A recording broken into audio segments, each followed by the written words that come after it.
Henry II's son, Richard I, was known as the Lionheart because of his bravery in battle.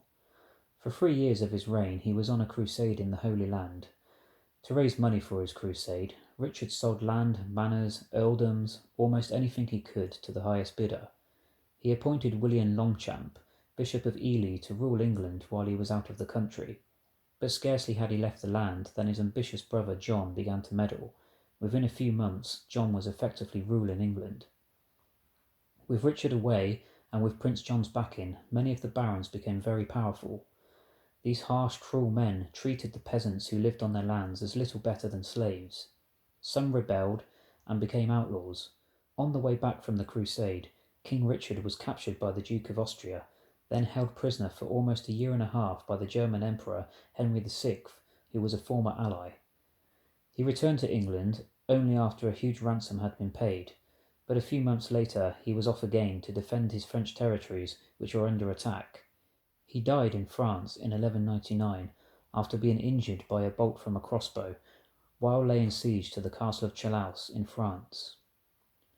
Richard had no children. The strongest claims to the throne belonged to Prince John and his young nephew Arthur. John gained the backing of the nobleman, who did not want to be ruled by a boy.